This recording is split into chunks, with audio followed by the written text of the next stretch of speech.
இன்னைக்கு நம்மளுடைய Apollo hospitals வழங்கும் டாக்டர் கேளுங்கள் நிகழ்ச்சியில் புற்றுநோய் சம்பந்தப்பட்ட பல்வேறு சந்தேகங்களுக்கும் விடையளிக்கிறதுக்காக புற்றுநோய் சிறப்பு அறுவை சிகிச்சை நிபுணர் டாக்டர் சிவராம் நம்முடைய அரங்கத்திற்கே வந்திருக்காரு. வணக்கம் டாக்டர். வணக்கம், அனைவருக்கும் காலை. பொதுவாக பார்த்துட்டிங்கன்னா இந்த புற்றுநோய் அப்படின்னு சொன்னாலே எல்லாருக்கும் ஒரு விதமான ஒரு பயம் இருக்கும். ஐயோ இது வந்து ஒரு உயிரையே கொல்லக்கூடிய ஒரு நோய், இதை குணப்படுத்தவே முடியாது அப்படின்னு சொல்லி ஒரு விதமான பயம் இருக்கும். ஆனால் இது வந்து குணப்படுத்தக்கூடிய ஒரு நோய், ஆனால் கரெக்டான சமயத்தில் கண்டுபிடிக்கக்கூடிய பட்சத்தில். ஆக இந்த புற்றுநோய் அப்படின்னு சொல்லி சொன்னாலே ஒரு மித் வந்து நிறைய இடத்துல இருந்துகிட்டு இருக்கு. அதை முதல்ல ஆரம்பித்து நம்மளுடைய நிகழ்ச்சி ஆரம்பிக்கலாம்னு நினைக்கிறேன் டாக்டர். கண்டிப்பாக ஒரு காலத்தில், அதாவது ஈவன் ஒரு 20 வருடங்களுக்கு முன்னாடி வரைக்கும் நீங்கள் சொல்லுவது ஓரளவுக்கு சரி. அதாவது புற்றுநோயின்னு கண்டுபிடிக்கப்பட்டாலே அவர்களுக்கு சரியான சிகிச்சை முறைகளுக்கு அக்சஸ் இருக்காது. அதாவது சிகிச்சை முறைகள் இருந்தாலும் எந்த டாக்டரை போய் பார்க்குறது, இடத்துல போய் வைத்தியம் பண்ணிக்கிறது அப்படின்ற அவைலபிலிட்டி கிடையாது.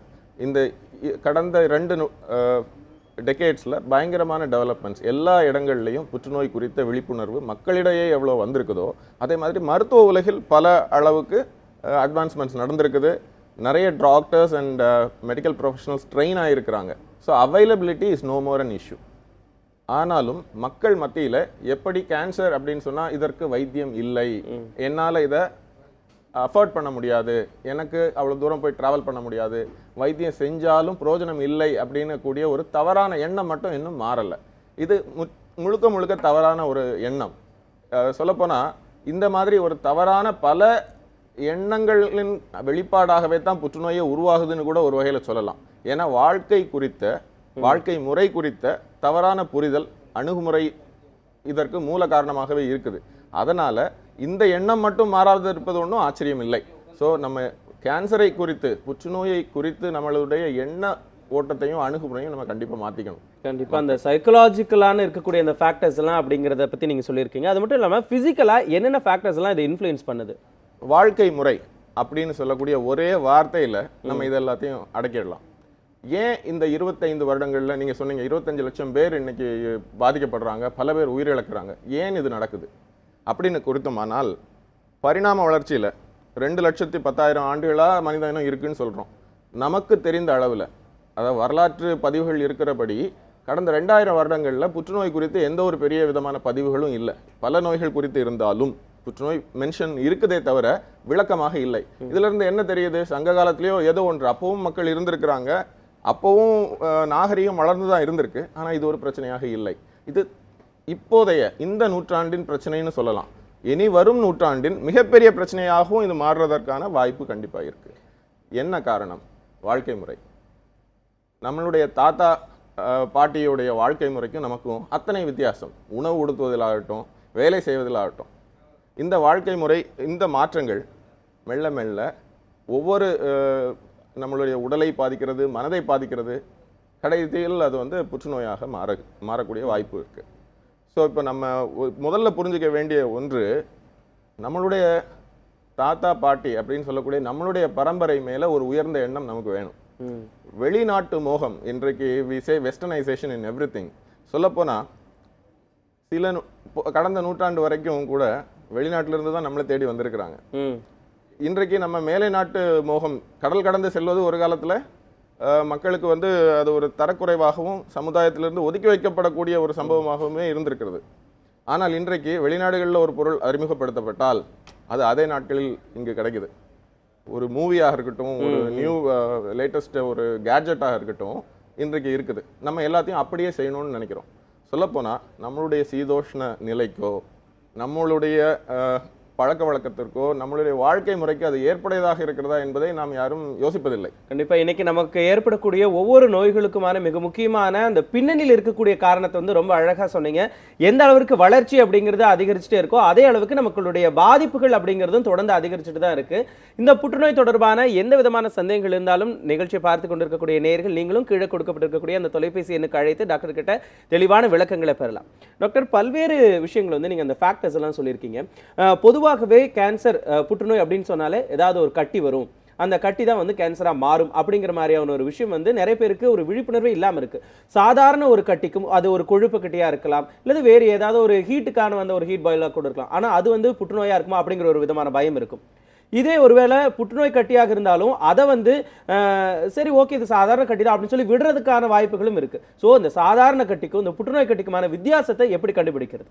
அதுல இந்த கேள்வியில மறைந்திருக்கக்கூடிய ஒரு ஹிடன் பாயிண்ட் இருக்குது. அதாவது பயம் அப்படின்னு சொன்னீங்க.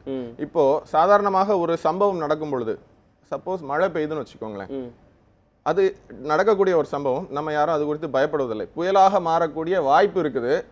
ஒரு சாதாரண மழை ஒரு புயலின் முதல் அறிகுறியாக இருக்கலாம். ஆனால் எந்த ஒரு லேதான ஒரு தூறலுக்கே நாம் யாரும் பயப்படுவதில்லை. அதே போல கட்டிகளை கேன்சர் அல்லாத கட்டி என்று எடுத்துக்கொள்வது, சாதாரண கொழுப்பு கட்டி, இந்த வார்த்தை வந்து டெக்ஸ்ட் புக்ஸ்ல நாங்கள் படிக்கிறதில்ல, எங்களுக்கும் இது பிடித்த வார்த்தை இல்லை. ஸோ மக்களுக்கு சாதாரண கட்டி அப்படின்னு சொல்லக்கூடியது இன்றைக்கு ரொம்ப கொலோக்கியல் யூசேஜ். டாக்டர்கிட்ட போனீங்கன்னா இல்லை போகலாம், இல்லை உங்களுடைய மருத்துவர் அதை பயன்படுத்தலாம், இல்லை நீங்களாகவே இது சாதாரண கட்டின்னு எடுத்துக்கலாம். அப்படி எந்த வகையில் நீங்கள் சாதாரண கட்டின்னு அதை நினைத்தாலும் கூட அதற்கு அடுத்த ஸ்டெப்பு செய்ய வேண்டிய ஒரு ஆக்ஷனை நீங்கள் நிறுத்திடுறீங்க. அதனால் இந்த விளக்கத்துக்கு கரெக்டாக சொல்லணும்னா, என்னை பொறுத்த வரைக்கும் சாதாரண கட்டி சாதாரணம் இல்லாத கட்டி அப்படின்ற ஒரு முடிவை பரிசோதனைகளுக்கு பிறகு ஏற்படுத்திக் கொள்ளுங்கள். சில வித்தியாசங்கள் கண்டிப்பாக இருக்குது. கட்டி அப்படின்னு சொன்னாலே வளர்ந்து ஒரு செல் வந்து மாற்றம் அடைந்து வளர்ந்து இருக்கிறது. வளர்ந்து திரண்டு இருந்தால்தான் கட்டியாக உருமாற முடியும். அதுவே ஒரு அப்நார்மாலிட்டி. ஸோ சாதாரண அப்படின்ற வார்த்தைக்கு நம்ம என்ன இம்ப்ளிகேஷன் எடுத்துக்கிறோம்னா, ஒன்றும் பண்ணாத, பிரச்சனை இல்லாத, விதமான பாதிப்பையும் ஏற்படுத்தாத, இப்படி பல விதமான உள்ளர்த்தங்கள் நாமவே ஏற்படுத்திக் கொள்கிறோம். சாதாரணமான சும்மா அப்படின்னு சொல்லக்கூடிய வார்த்தைகளுக்கு அர்த்தம் பெதுவாக இல்லை. இது கண்டிப்பாக ஒரு அப்நார்மாலிட்டி, நார்மல் இல்லை. இதற்கு ஒரு பரிசோதனை தேவை, இதற்கு சிகிச்சை தேவை. தேவையா இல்லையா என்பதை நம் பரிசோதனைகளுக்கு பின்னர் முடிவெடுப்பது சிறந்தது. ஒன்றும் செய்யாமல் தன்னைத்தானே ஒரு விளக்கம் கொடுத்து உள்ளது மருத்துவரை அணுகுவதோ இல்லை மேற்கொண்டு டெஸ்ட் செய்யறதுக்கோ இது தடையாக இருக்கும். Now coming back to the question, இதற்கு பதில் சொல்லணுமானா, கேன்சர் சிம்பிளாக சொல்லணும்னா வளரும், புற்று வந்து வளரும், பரவும். நம்ம இந்த பரவும் தன்மைக்காக தான் புற்றுநோய்க்கு நம்ம ஒரு கேன்சர் அப்படின்னு சொல்லிட்டு ஒரு நண்டு சிம்பிள் வைக்கிறோம். ஏன்னா நண்டுக்கு பல விதமான கிளாஸ் இருக்குது, சைடில் பரவும், பல இடங்களுக்கு பரவும். நண்டு நடக்கிறது பார்த்தீங்கன்னாலே அது வித்தியாசமாக இருக்கும். இந்த காரணத்துக்காக தான் இந்த பரவும் தன்மையை குறிப்பதற்காகத்தான் கேன்சர் அப்படின்னு சொல்லியிருக்கிறோம். வளரும் தன்மை மற்றும் பரவும் தன்மை இரண்டும் இணைந்தது புற்றுநோய். சாதாரண கட்டி வளருமே தவிர பரவும் தன்மை இல்லாதது. ஆனால் வெறுமனே ஒரு கட்டியை தொட்டு பார்த்தோ இல்லை ஒரு ஸ்கேன் மட்டும் எடுத்து பார்த்து அதை இது ஒன்றுமில்லாத கட்டி என்று சொல்வதை விட ஒரு சதை பரிசோதனை செய்து சின்னதாக எந்த ஊர்களிலுமே எந்த சிறிய மருத்துவமனைகளிலுமே ஈவன் முதல் நிலை மருத்துவமனைகளில் கூட அந்த திசு பரிசோதனைக்கான வாய்ப்பு உள்ளது. ஸோ காலம் தாண்டி எந்த ஒரு கட்டியாக இருந்தாலும் ஒரு குறிப்பிட்ட அளவு வளர்ந்து விட்டால் நாம் என்ன சொல்லுகிறோம்னா 5 சென்டிமீட்டர் அளவுக்குன்னு சொல்லுகிறோம். அல்லது வலி ஏற்படுத்தினாலோ அல்லது வேகமாக வளர்கிறது, ஒரு மாற்றம் இருக்கிறது அந்த கட்டியிலே, இப்படி எந்த விதமான ஒரு அறிகுறி இருந்தாலும் அதை அணுகி பரிசோதனை செய்து, இந்த பரிசோதனை என்ற வார்த்தையை தான் பெரிய எழுத்துக்கள்ல அடிக்கோடிட வேண்டும். ஏன்னா பரிசோதனை இல்லாமல் ஒரு டாக்டர் ஒப்பீனியன் மட்டும் சொல்லுவது வந்து இல்லை டாக்டரோ இல்லை பேஷண்டோ இல்லை படித்த இன்னொருத்தரோ சொல்லுவது வந்து ஏற்புடையதாக இருக்கு. செல்ஃப் எக்ஸாமினேஷன் அப்படிங்கறத வந்து தங்களுக்கு தாங்களே பண்ணிக்கிட்டு ஒருவேளை இது அந்த கட்டியா இருக்கலாம், ஒருவேளை இந்த கட்டியா இருக்கலாம் அப்படின்னு சொல்லிட்டு அவங்களே விட்டுருவாங்க. ஸோ டாக்டர் அன்னைக்கு என்னென்ன விதமான பரிசோதனைகளை கண்டிப்பா எடுத்துக்கணும்? பயாப்சி கண்டிப்பா எடுத்துக்கணுமா அல்லது வந்து வேறு ஏதாவது டெஸ்ட் வந்து கண்டிப்பா எடுத்துக்கணுமா? எல்லாவற்றுக்கும் இல்லை, தகுந்த பயிற்சியுடைய. இப்பொழுது சில கடந்த வருடத்திலே அரசு ஒரு யோசனை வைத்தது. எப்படி என்றால் மார்பக பரிசோதனையை செவிலியர்கள் செய்து கொள்ளலாம். கிராமப்புறங்களிலே மருத்துவமனைகளிலே செவிலியர்கள் மூலம் பெண்களுக்கு பரிசோதனை செய்து கொள்ளப்படும் அப்படி என்று. போதிய மருத்துவர்கள் இல்லாத காரணத்தினாலே அதை செவிலியர்கள் நடைமுறைப்படுத்தலாம் என்று ஒரு யோசனை. இந்த யோசனையிலே நிறைய ஃப்ளாஸ் இருக்குது. இது குறித்து ஏதாவது விளக்கி சொல்லணுமானால், ஒன்று இருக்கு இல்லை அப்படின்னு சொல்லக்கூடிய கேள்வி வந்து முக்கியமான கேள்வி. ஒரு மனிதனுடைய வாழ்க்கையிலே பாதிப்பை ஏற்படுத்தக்கூடிய, மாற்றங்களை ஏற்படுத்தக்கூடியது. நீங்கள் இருக்குன்னு நினைச்சீங்கன்னா அதுக்கு ஒரு பரிசோதனை செய்து தகுந்த வைத்தியம் எடுத்துப்பீங்க. இல்லை என்று யாராவது சொல்லிவிட்டால், தவறுதலாக சொல்லிவிட்டால், நீதி போலத்தான் இது. ஒரு நிரபராதி தண்டிக்கப்பட்டு விடக்கூடாது. அதே போல ஒரு புற்றுநோய் கட்டி கூட நம்மளுடைய பரிசோதனையிலிருந்து தப்பி அதன் மூலமாக பேஷண்ட் சொல்வது ஒரு பாதிப்பை ஏற்படுத்த வந்துவது சரியாக இருக்காது. ஸோ இன்றைக்கு விஞ்ஞானம் வளர்ந்த காலகட்டத்திலே மக்களுடைய வாழ்க்கை தரம் இத்தனை உயர்வாக இருக்கக்கூடிய காலத்திலே உயிரின் விலை மிகவும் அதிகம். அனைவருக்கும் தெரியும் ஒரு புற்றுநோய்க்கான சிகிச்சை முறை, அதனுடைய செலவு என்ன, அது நம்மளுடைய உடலுக்கு ஏற்படுத்தக்கூடிய பாதிப்புகள் என்ன. ஆகையினால் prevention is better than cure.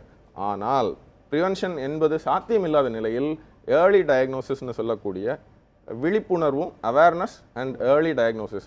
ஒரு விஷயம் நமக்கே தெரியும், நீங்கள் யாரை கேட்டாலும் ஐ எம் நாட் ஓகே அப்படின்னு சொல்லக்கூடிய ஒரு ஃபீல் என்றைக்கு இருந்தாலும் டாக்டரை அணுகுங்க, தகுந்த டாக்டரை அணுகுங்க.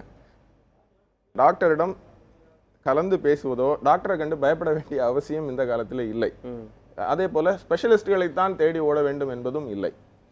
உங்களுடைய குடும்ப மருத்துவரை அணுகி இது இந்த மாதிரி இருக்கிறது அப்படின்னு ஒரு ஆலோசனை கேட்டால் அவர் பெரும்பாலும் உங்களுக்கு ஏற்புடையதைத்தான் செய்வார். அந்த பிரைமரி டயக்னோசிஸ் அப்படிங்கிறது வந்து ரொம்ப இம்பார்ட்டன்ட் அப்படின்னு சொல்லியிருக்கீங்க. நம்மளுடைய உடம்புல முடி மற்றும் நகத்தை தவிர எல்லா இடங்கள்லையும் கேன்சர் ஏற்படுவதற்கான வாய்ப்பு வந்து இருக்கு. எந்த இடம் ரொம்ப அதிகமான அளவுக்கு கேன்சரால ரொம்ப ஈஸியா பாதிக்கப்படும் அப்படின்னு சொல்லி பார்க்கலாம்? நம்ம ஒரே வார்த்தையில் சொல்லணுமானால் வாழ்க்கை முறை புற்றுநோய்க்கு காரணம். அப்படி என்னும் பொழுது இதை பரவலாக நம்ம பொதுப்படுத்தி சொல்ல முடியாது. ஆண்களுக்கு ஒரு விதமாக இருக்கிறது, பெண்களுக்கு ஒரு விதம். ஆண்களிலும் புகையிலை பயன்படுத்துபவர்களுக்கு ஒரு சாரார், புகையிலை பயன்படுத்தாதவர்கள், இப்படி நாம் பிரிக்கலாம். எந்த ஒரு புற்றுநோயும் உள்ளிருந்து உருவாவது இல்லை. நம் உடலில் ஏற்படக்கூடிய மாற்றம் என்றாலும் கூட அதற்கு எக்ஸ்டர்னல் ஃபேக்டர்ஸ் பல விதங்களிலே காரணமாக இருக்கிறது. அதை ஆரம்பித்து வைப்பதிலோ இல்லை புற்றுநோயை இனிஷியேஷன் ப்ரோக்ரஷன் அப்படின்னு சொல்லுவோம், ப்ரொமோஷன். ஸோ ஆரம்பித்து வைப்பதற்கு ஒரு காரணம் வெளியிலிருந்து தேவைப்படும். இல்லை என்றால் அதை தொடர்ந்து அந்த டேமேஜை, குறிப்பாக இப்போ சொல்லணுமானா அந்த காரணம் எல்லாம் என்ன அப்படிங்கிறது தொடர்ந்து பேசலாம். அதுக்கு முன்னாடி சென்னையிலிருந்து செல்வம் என்ற நேயர் இணைஞ்சிருக்காங்க. வணக்கம் திரு செல்வம், உங்களுடைய சந்தேகத்தை கேட்கலாம். வணக்கம் செல்வம், இணைப்புல தான் இருக்கீங்க, உங்களுடைய சந்தேகத்தை கேளுங்க. இப்போ இது லாஸ்ட் இயர் வந்து செக் எல்லாம் போன்ல இருக்குனாங்க. இந்த இயர் போன்ல இருந்து கேன்சர் இல்லைன்னு சொன்னாங்க.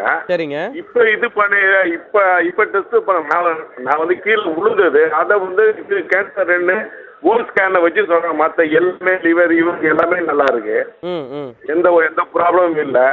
அப்புறம் செல்லு இது வந்து கரெக்டாக இருக்கு. 9,000 வருது கவுண்டிங், டோட்டல் கவுண்டிங். அது எப்படி சார் இருக்கா இல்லையான்னு பாக்குறது எப்படி சார்?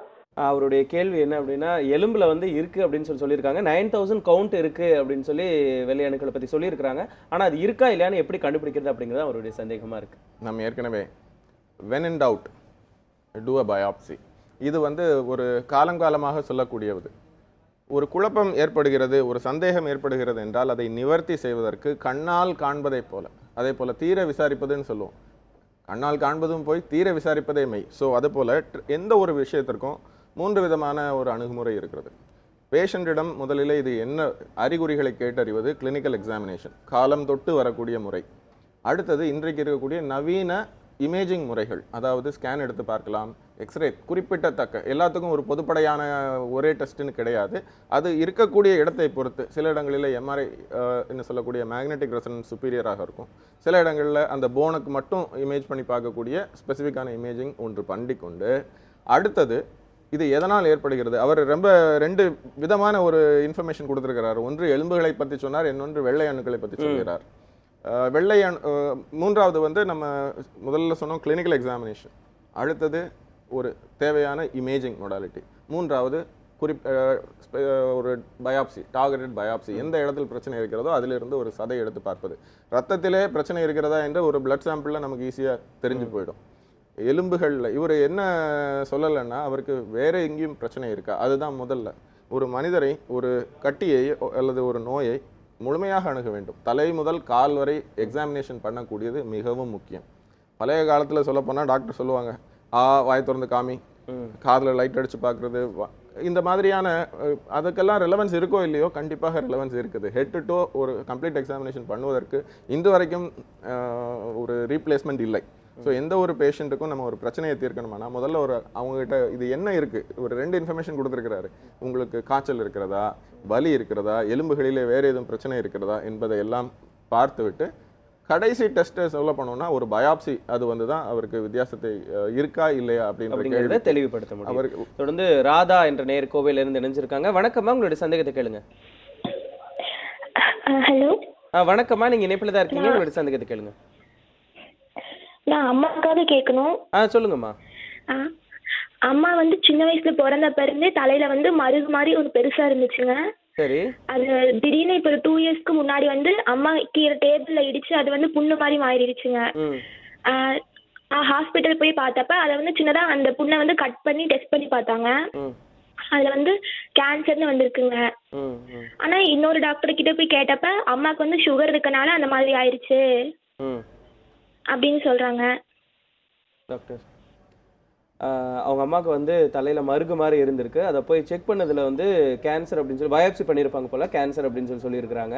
அதுக்கப்புறம் இன்னொரு டாக்டர் அவங்க கன்சல்ட் பண்ணியிருக்காங்க, அவங்களுக்கு சுகர் இருக்கிறதால இப்படி வந்திருக்கு அப்படின்னு சொல்லியிருக்கிறாங்க. ஸோ எப்படி எதை நாங்கள் எடுத்துக்கிறது அப்படிங்கிறத அந்த பொண்ணோட கேள்வியா இருக்கு.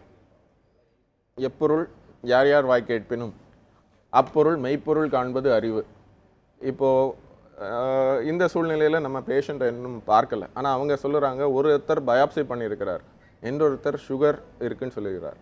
ஆனால் இந்த பயாப்சியோட ரிசல்ட் வந்து கேன்சர்னு வந்திருக்குது அப்படின்னு சொன்னால் அது வந்து சுகர்னால் இருப்பதாக இருக்காது. பெரும்பாலும் வயதானவர்களுக்கு சன் டேமேஜ், நம்ம வெளிப்புற காரணிகள் பற்றி ஆரம்பித்தோம். அதில் ஒரு முக்கியமான காரணம் வந்து சன்லைட் எக்ஸ்போஷர். எப்படி நம்ம சன்லைட் நமக்கு எல்லாருக்கும் எவ்வளோ அவசியமானதாக இருக்குதோ, ஆனால் அன்கண்ட்ரோல்டாக போகும்போது அளவுக்கு மிஞ்சினால் அமுதமும் நஞ்சுன்னு சொல்கிற மாதிரி வெயில் ஜாஸ்தி படக்கூடிய இடங்களில் sun exposure can be a cause for cancer. தோல் புற்றுநோய்களுக்கு மிக முக்கியமான ஒரு காரணி இந்த புற ஊதா கதிர்கள். சன்லைட்டில் நிறைய இருக்குது, ஈவன் இன்டோர் லைட்டிங்கில் கூட அது இப்போ கூடிட்டு இருக்குது. வெளிநாட்டவர்களை காட்டிலும், அதாவது யூரோப்பியன்ஸை காட்டிலும் இந்த நம்மளை ஆசிய கண்டத்தவர்களுக்கு ப்ரௌன் ஸ்கின், மெலனின் நேச்சுரலாக இருக்கக்கூடிய ஒரு சன்ஸ்க்ரீன். ஸோ நமக்கு அதனுடைய தாக்கம் கம்மி. ஏன்னொன்று வெயில பார்த்தா நம்ம எல்லாம் உள்ளே போய் இருந்துக்கக்கூடிய ஒரு பழக்கம் தான் இருக்கே தவிர பீச்சில் போய் சன் எக்ஸ்போஷர் எடுத்துக்கிறது நம்மளுடைய பழக்கம் இல்லை. ஸோ வெளிநாட்டவர்களை காட்டிலும் நம்மளுக்கு இந்த மாதிரியான தோல் புற்றுநோய்கள் ஏற்படுவது மிகவும் கம்மி. ஆனால் பயாப்சி எடுத்து வந்து கேன்சர்னு உறுதிப்படுத்திட்டாங்கன்னா அது சுகரின் காரணமாக இருந்திருக்காது. ஆனால் ஒரு இன்ஃபர்மேஷன் அவங்க வந்து தெளிவாக சொல்லலை, கேன்சர் இல்லை எந்த விதமான கேன்சர் அப்படின்னு லைட்டாக சொல்லலை. மேபி நம்ம என்ன புரிஞ்சுக்கிறோம்னா அவங்க கேன்சர்னு தான் எடுத்துக்கிறாங்கன்னு எடுத்துக்கிறோம். அப்படி என்றால் சுகரின் காரணமாக அது வந்திருக்கிற வாய்ப்பு இல்லை. பொதுவாக ஒரு புற்றுநோய் அப்படின்னு சொன்னால் ஒரு செல் ஏன் கேன்சராக மாறுகிறது அப்படின்னு சொல்லும் பொழுது அது டிஸார்டர்ட் செல்லுலர் ஏஜிங், அதாவது அன்ரெகுலேட்டட் ஒரு வழிமுறையில் இல்லாது ஒரு செல் மட்டும் ஜாஸ்தியாக ஏஜ் ஆகிடுது, பழுதடைந்து போகிறது அப்படின்னு சொல்லும் பொழுது அதோடைய ரிப்பேர் வந்து சரியாக இருக்காது. பழுதடைந்து திருப்பி அது சரிபார்க்கப்படும் பொழுது உள்ளிருக்கக்கூடிய அந்த டிஎன்ஏ மரபணு மாற்றங்கள் ஏற்படும். அந்த மரபணு மாற்றங்களே புற்றுநோயாக மாறுகிறது. இப்பொழுது கரெக்டாக சொல்லணும்னா சப்லீத்தல் டேமேஜ் இதுதான் வந்து யூஸ் பண்ணக்கூடிய வேர்டு. ஒரு மரபணு முழுமையாக டிஸ்ட்ராய் செய்யப்பட்டால் அது ரிப்பேர் ஆகாது, அந்த பர்டிகுலர் செல் வந்து செத்து போயிடும். அது வந்து நம்ம உடம்பில் பெரிய அளவு பாதிப்புகளை ஏற்படுத்துவதில்லை. ஆனால் அதே இது ஒரு கொஞ்சம், இப்போ ஒரு பாம்பு அடிச்சா கூட சொல்லுவாங்க முழுக்க அடிச்சிடணும் அப்படின்னு சொல்ற மாதிரி, பாதி வெட்டாச்சுதுன்னா பிரச்சனைன்ற போல அந்த மரபணுவில் பாதி ஒரு டேமேஜ் ஆயிருக்குது அப்படின்னு சொல்லும் பொழுது அந்த மாற்றம் திருப்பி அது ரிப்பேர் ஆகும் பொழுது சரியாக இருக்காது அதனுடைய வேலைப்பாடு. அப்படி சரிவர ரிப்பேர் செய்யப்படாத பழுதடைந்த டிஎன்ஏக்கள் தான் கேன்சருக்கு காரணம். அப்போ இந்த மரபணுக்களை எப்படியெல்லாம் டேமேஜ் செய்து கொள்ளலாம், தனக்குத்தானே தான் செஞ்சு கொள்ள முடியும் பெரும்பாலான விஷயங்கள். இப்போ அந்த அவங்களுக்கு சன் எக்ஸ்போஷர் பற்றி பேசினால் வெளியில் தொடர்ந்து வேலை பார்க்கிறவர்கள் some sort of protection use பண்ணிக்கணும். ஜெனட்டிக்கலாக என்னென்ன ஃபேக்டர்ஸ் வந்து இன்ஃப்ளூயன்ஸ் பண்ணுது இந்த கேன்சர் ஏற்படுறதுக்கு? ஏன்னா இப்போ வந்து நம்மளுடைய ஃபேமிலியில் யாருக்காவது கேன்சர் இருந்தது அப்படின்னா அடுத்து வரக்கூடிய அந்த சந்ததிகளுக்கெல்லாம் வந்து கேன்சர் வரக்கான அந்த ப்ராபபிலிட்டி ஜாஸ்தியாக இருக்குது அப்படிங்கிறது வந்து நிறைய பேர் சொல்லி நம்ம கேள்விப்பட்டிருக்கோம். அது உண்மைதானா? அப்படி இருக்கக்கூடிய பட்சத்தில் நம்ம என்னென்னலாம் வந்து ப்ரிகாஷனரி மெஷர்ஸ் வந்து நம்ம எடுத்துக்கணும்? இந்த கேள்வியில் ஒரு உண்மை பொதிந்திருக்கு. உண்மையிலே ஓரளவுக்கு உண்மை இருக்குது. ஒரு ஃபேமிலியில் கேன்சரே வரலை அப்படின்னு சொன்னால் அவங்க ஏதோ ஒன்றை சரியாக செய்துட்டு இருக்காங்கன்னு அர்த்தம். இது வரைக்கும் அவங்களுடைய வாழ்க்கை முறையாக இருக்கட்டும் இல்லை அவங்களுடைய ஜெனட்டிக் மேக்கப் நல்லா இருக்குது. ஆனால் ஒருத்தருக்கு வந்துருச்சு.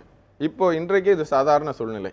முன்னாடி காலத்தில் கேட்டால் எங்கள் குடும்பத்தில் யாருக்குமே இல்லை அப்படி சொல்லக்கூடிய பதில் வந்து ரொம்ப காமனாக இருக்கும். நாங்களே ஃபேமிலி ஹிஸ்ட்ரி அப்படின்னு எழுத ஆரம்பித்தோன்னா நோன்னு சொல்லக்கூடிய ஆன்சர். கடந்த ஒரு 5-10 வருஷத்தில் இது மாறி இருக்குது. எங்கள் தாத்தாக்கு இருந்துச்சு, சித்தப்பாக்கு இருந்துச்சு அப்படின்னு சொல்லக்கூடியது இன்றைக்கு சாதாரணம். அதனுடைய அடுத்த கேள்வி, எனக்கு அதனால் என்ன பாதிப்பு, எனக்கு ரிஸ்க் என்ன இருக்குது, நான் என்ன செய்யணும்? இது ரொம்ப நார்மலான கேள்வி. அப்போது இது ஏன் வந்துச்சு அப்படின்னு பார்க்கணும். ஒரு பர்டிகுலர் ஃபேமிலியிலேயே அம்மாவுக்கு இருந்தது, சித்திக்கு இருந்தது, என்ன 2 சித்திக்கு இருந்திருக்குது, பாட்டிக்கு இருந்திருக்குது, இவங்களுக்கு எல்லாருக்கும் இள வயசுலேயே இருந்திருக்குது அப்படின்னு சொன்னால், நம்ம மார்பக புற்றுநோய் பற்றி பேசுவோமே, சாதாரணமான புற்றுநோய். என் ஃபேமிலியில் எனக்கு 4 சித்தி, என்னோட அம்மாவுக்கு இருந்துச்சு, 4 சித்திக்கும் இருந்துச்சு, எங்களோட பாட்டிக்கும் இருந்துச்சுன்னு சொன்னால் கண்டிப்பாக அவங்க இதில் ஒரு மரபணு பிரச்சனை இருப்பதற்கான வாய்ப்பு. அதோட ஜாஸ்தியாக சொல்லணுமானா அவங்களுக்கு எல்லாருக்குமே இள வயசுலேயே அவங்களுக்கு எல்லாருக்கும் வந்துச்சு சார் அப்படின்னு சொன்னாங்கன்னா அவங்களுக்கு ஒரு மரபணு சம்பந்தமான நோய் இருக்கும் அப்படின்னு நம்ம யோசிக்கலாம். இல்லை என்னுடைய அத்தைக்கு வந்தது, 66 வயசில் வந்தது, இது இன்றைக்கு சாதாரணமாக சொல்லக்கூடியது அப்படின்னு பார்க்கும்பொழுது 1 or 2 in a family will not make it ஒரு ஃபெமிலியல், ஒரு ஜெனட்டிக் அப்படின்னு சொல்லக்கூடியது இல்லை. மொத்தத்தில் பார்த்தோன்னா நமக்கு ஏற்படக்கூடிய எந்த ஒரு காரணத்துக்கும் மரபணு ஆர் ஜெனட்டிக் ஃபேக்டர் தான் காரணம். உயரமாக இருப்பது, குள்ளமாக இருப்பதுன்னு இருக்கட்டும், ஜலதோஷம் பிடிக்கிறதுக்கு கூட ஒரு மரபணு மேக்கப் அதுக்கு இருந்தாகணும். வயிற்றுப்போக்கு, ஜலதோஷம் வர்றதுக்கு கூட சசெப்டிபிலிட்டி ஃபைனலாக ஜெனட்டிக். ஓகே, இந்த ஜெனட்டிக்கலாக ஏற்படக்கூடிய ப்ராப்ளம்ஸ்க்கு என்னென்ன ப்ரிகாஷனரி மெஷர்ஸ் இருக்குது அப்படிங்கிறத பற்றி நம்ம தொடர்ந்து பேசலாம். திண்டுக்கல்ல இருந்து சுந்தர் என்ற நேர் இணைஞ்சிருக்காங்க. வணக்கம் திரு சுந்தர், உங்களுடைய சந்தேகத்தை கேட்கலாம். சுந்தர் வணக்கம், நீங்கள் இணைப்பில் இருக்கீங்க. கேளுங்க. கேளுங்க சார். சொல்லுங்க. வீட்டுக்கு கிடப்பாங்க சார், 2 சைட்லும் மாவுலையும் லைட்டாக கட்டிதான் இருக்குங்க. சரிங்க. அது போய் டாக்டர்கிட்ட காட்டினப்போ அவங்க ஸ்கேன் எடுக்க சொன்னாங்க, எஃப்என்சி எடுக்க சொன்னாங்க. எஃப்என்சியில் வந்து நார்மல் இருந்துச்சு, ஸ்கேனில் கொஞ்சம் வீக்கமாக இருந்துச்சு, மாத்திரை வந்து கொடுத்தாங்க, ஊசி போட்டாங்க, சரியாயிடுச்சு. இப்போ வீட்டை வந்துச்சு, திருப்பி லைட்டாக அந்த இடத்துல வீக்கம் வந்துருக்கு. அப்போ திருப்பி வேற ஆஸ்பத்திரி பார்க்கும்போது அவங்க வந்து ஜஸ்ட் மார்பிளுக்கு கொஞ்சம் நீர் பண்ணிட்டாங்க இன்ஜெக்ஷன் போட்டு. அப்புறம் திருப்பி வந்துச்சு, திருப்பி லைட்டாக நல்லா வீங்கிருக்கு, நான் உழைக்குது. அது திருப்பி என்ன சார் செய்யுது, அது என்ன கட்டியாக இருக்குன்னு தெரியல, ஆனால் 2 பக்கமே வீக்கமாக இருக்குது. கண்டிப்பாக இதுக்கான விளக்கத்தை டாக்டர் கொடுப்பாரு. டாக்டர் அவங்க சொல்லும் பொழுதே 2 பக்கமும் அப்படின்னு சொல்லிட்டாங்க. அதாவது உடம்பு முழுக்க ஒரு பொதுவான ஒரு மாறுதலை அது குறிக்கலாம். டாக்டர் ஏற்கனவே ஸ்கேன் பண்ணி பார்த்துட்டு அடுத்ததாக எஃப்என்ஏசி டெஸ்ட்டும் பண்ணி பார்த்துட்டு இது ஒன்றும் பிரச்சனை இல்லை அப்படின்ற, பிரச்சனை இல்லாத ஒரு நீர்க்கட்டியாக இருக்கலாம் அப்படின்னு அறிவுரை சொல்லியிருக்கிறதா சொல்கிறாங்க. இவ்வளவு டெஸ்ட் நம்மளே முன்னாடியே சொன்னோம், நம்ம சோதித்து பார்க்கணும், ஒரு அதை இமேஜ் பண்ணி பார்க்கணும், அடுத்ததாக அதில் சதை எடுத்து பரிசோதனை பண்ணி பார்க்கணும். இந்த 3ம் செய்துவிட்டுறதே எதுக்குன்னா நிம்மதியை கொடுப்பதற்காகத்தான். இது பலருக்கு பார்த்தீங்கன்னா இப்போ எங்களுடைய நடைமுறை ப்ராக்டிஸ்லேயே எல்லாருக்குமே புற்றுநோய்க்கான வைத்தியம் மட்டுமே இல்லை, புற்றுநோய் இருக்குமா அப்படின்னு சொல்லக்கூடிய அந்த பயத்தையும் சேர்த்து வைத்தியம் பண்ணுறது தான் எங்களுடைய பொறுப்பாக இருக்குது. ஸோ 10 பேர் பார்த்தோன்னா அதில் 3-4 பேர் வந்து புற்றுநோய் இல்லாதவர்கள். இது புற்றுநோயாக இருக்கலாமா? ஒரு வகையில் அது சரி. என்றைக்கு அந்த ப்ராக்டிஸில் அது நாங்கள் 10 பேரை பார்க்குறோம், 10 பேருமே புற்றுநோய் இல்லை, நாங்கள் புற்றுநோயாக இருக்கலாமான்னு சொன்னால் அது விழிப்புணர்வை காமிக்குது. அன்றைக்கு தான் நம்ம புற்றுநோயை வெற்றி கொள்ள முடியும். ஸோ இது வந்து ஒரு கரெக்டான விஷயந்தான் அவங்க பண்ணியிருக்கிறாங்க. கட்டி இருக்குது, அதை இக்னோர் பண்ணலை. அவங்க சொல்கிறதுல முற்றிய புற்றுநோய்க்கான அறிகுறிகள் எதையும் அவங்க சொல்லலை. அது அக்குள்ள கட்டி, எனக்கு இந்த கட்டி வேறு மாதிரியான மாற்றம் இருக்குது, இது ஒரு அவங்க சொல்கிறத பார்க்கும் பொழுது அவங்களுடைய மருத்துவர் அவருக்கு கொடுத்த ஆலோசனை வந்து சரியாகத்தான் இருக்குதுன்னு படுது. அப்படின்னு பார்க்கும்பொழுது இவங்க கொடுத்துருக்கிற மருந்து மாத்திரைகளை தொடர்ந்து சாப்பிட்டுக்கலாம். புற்றுநோயாக இருப்பதற்கான வாய்ப்பு அவங்களுக்கு மிகவும் கம்மி. அதனால் அதை பற்றி கவலைப்படாமல் தொடர்ந்த பரிசோதனை ஆனால் அவசியம். இப்போ இந்த வருஷம் பார்த்தாச்சு, அடுத்த வருஷத்துக்கான திருப்பி ஒரு தடவை அதை ஸ்கேன் பார்த்து ஏதேனும் மாறுதல் இருக்குதா அப்படின்றத அவங்க குறித்து கொள்ளலாம். இன்னொரு விதமான பயமும் கூட இருக்கும், அந்த நீர்க்கட்டி வந்து புற்றுநோய் கட்டியாக மாறுவதற்கான வாய்ப்பு இருக்கா அப்படிங்கிற ஒரு சந்தேகமும் இருக்கும். அதுக்கான சான்சஸ் இருக்கா டாக்டர்? 2 விஷயம் நம்ம தமிழில் 2 விஷயம் என்ன அப்படிங்கிறத நம்ம தொடர்ந்து பேசலாம். அதுக்கு முன்னதாக திருப்பூர்லேருந்து கலைவாணி என்ற நேர் இணைஞ்சிருக்காங்க. கலைவாணி வணக்கம், உங்களுடைய சந்தேகத்தை கேளுங்க. சார் இப்போ எங்க மாமாவுக்கு வந்து பாத்தீங்கன்னா லாஸ்ட் இயர் த்ரோட் கேன்சர் இருக்குதுங்க சார். சரிங்க. அது ஃபர்ஸ்ட் இனிஷியலே வந்து எப்போ அவருக்கு அந்த ப்ராப்ளம் இருந்துச்சுன்னா அப்பவே போய் காட்டிட்டோம் மதுரை ராஜாஜி ஹாஸ்பிட்டல்ல. சரிங்க. அவங்க வந்து some ட்ரீட்மெண்ட் கொடுத்துட்டு இருக்காங்க. பட் அவரால் வந்து சாப்பிட முடியல, இப்போ டோட்டலா வந்து வாய்ஸே போச்சு, பேசவும் முடியல. இதுக்கு மேல எங்கேயாவது ட்ரீட்மெண்ட் பார்க்கலாமா, என்ன பண்ணலாங்க சார்? அவங்களுக்கு எவ்வளவு வயசு ஆச்சுங்கம்மா? ஒரு 45 இயர்ஸ் இருக்குங்க சார். டாக்டர் ஆமாம், அவர் ஸ்மோக் பண்ணுவாரா? ஸ்மோக் பண்றாங்க, ரெண்டுமே இருக்குது. ரெண்டுமே இருக்குது. அதாவது நம்ம முதல்ல ஒரு கேள்விக்கு நம்ம பதிலளிக்காமலே இருந்தது, அதில் இருந்தே கண்டினியூ பண்ணலாம். இந்த காரணிகள் பார்க்கும் பொழுது எந்த இடத்துல புற்றுநோய் ஜாஸ்தியாக வருது அப்படின்னு பார்த்தீங்கன்னா, நம்ம பெண்களுக்கு மார்பகம் மற்றும் கர்ப்பப்பை சார்ந்த அவர்களுக்கே உரித்தான தனிப்பட்ட உறுப்புகள் அதில் பிரச்சனைகள் நிறைய வருது. அதற்கான காரணங்கள் பார்ப்போம். இப்போது ஆண்களுக்குன்னு பார்த்துக்கிட்டிங்கன்னா நம்மளுடைய இந்திய துணை கண்டத்தில் மட்டும் ஒரு தனி பழக்கம் இருக்குது. அதாவது வெற்றிலையை பயன்படுத்துவது, டொபாக்கோ யூசேஜ் வேறு எல்லா இடங்களை விடவும் நமக்கு ஜாஸ்தி. இப்போ புகையிலையை நம்ம 2 விதமாக பயன்படுத்துகிறோம். வெளிநாடுகளில் சிகரெட் ஸ்மோக்கிங் மட்டும்தான் ஜாஸ்தி இருக்கும். நம்ம ஊரில் சூவபிள் டொபாக்கோ, மெல்லக்கூடிய புற்றுநோய், மெல்லக்கூடிய புகையிலை, அது வந்து புற்றுநோயை வேறு விதமான வழிமுறைகளில் உண்டாக்கும். ஸோ இப்போ அந்த ஒருத்தர் ஸ்மோக் பண்ணும் பொழுது வாய், தொண்டை மற்றும் லங்ஸ், நுரையீரல் பகுதி டைரெக்டாக எக்ஸ்போஸ் ஆகுது அதுக்கு. இப்போ நம்ம ஸ்மோக் பண்ணும்போது நம்மளுடைய முதுகுப்புறமோ இல்லை கால்களுக்கு வந்து அந்த புகை படுவதில்லை. அதோட மேக்ஸிமம் கான்சன்ட்ரேஷன் இந்த இடத்துல தான் படுது. ஸோ அந்த டைரக்ட் இரிட்டேஷனால் இந்த இடங்களிலே நம்ம குறிப்பிட்ட வாய், தொண்டை, நாக்கு, மூச்சுக்குழாய், உணவு குழாய் மற்றும் நுரையீரல் பகுதிகளில் இந்த புற்றுநோய் வருவதற்கான வாய்ப்பு ஜாஸ்தி. ஸோ இதை தான் பழக்க வழக்கங்கள் குறித்து அப்படின்னு சொன்னோம். அதே போல் பெண்களுக்குன்னு எடுத்துக்கிட்டிங்கன்னா மார்பக புற்றுநோய் இன்றைக்கு மிக காமனாக வந்துட்டு இருக்குது. பொதுவாகவே ஒரு பெண் தன்னுடைய வாழ்நாளிலே நம்மளுடைய தாத்தா பாட்டி காலங்களில் எடுத்துக்கிட்டோன்னா 10 குழந்தைகள்ன்றது ஒரு கணவன் மனைவிக்கு 10 குழந்தைகள்ன்றது மிக சாதாரணமான ஒரு நடைமுறை.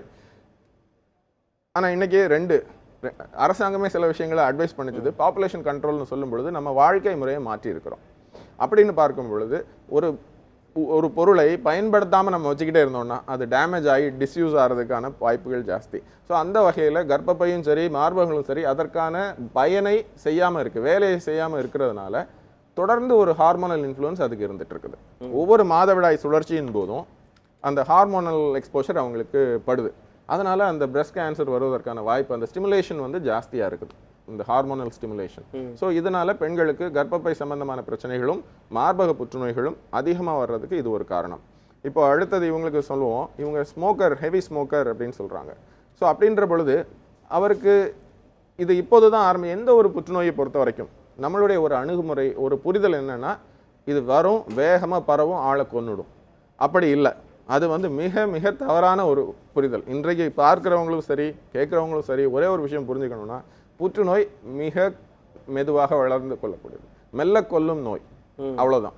சுகர், டயபெட்டிஸ்லாம் எப்படி இருக்குதோ அதே மாதிரி இதுவும் ஒரு கிரானிக். என்றைக்கு அவர் புகைப்பிடிக்க ஆரம்பித்தாரோ அன்றைக்கே இதுவும் ஆரம்பித்தது, அப்படி தான் எடுத்துக்கணும். அவருக்கு இன்றைக்கு 45 வயசுனா 35 வயதுலேயே முதல் மாறுதல்கள் ஆரம்பிச்சிருக்கும். புற்றுநோய்னு சொன்னால் நம்ம வளர்ந்த ஒரு விஷயத்துக்கு ஒரு பேர் வைக்கிறோம்.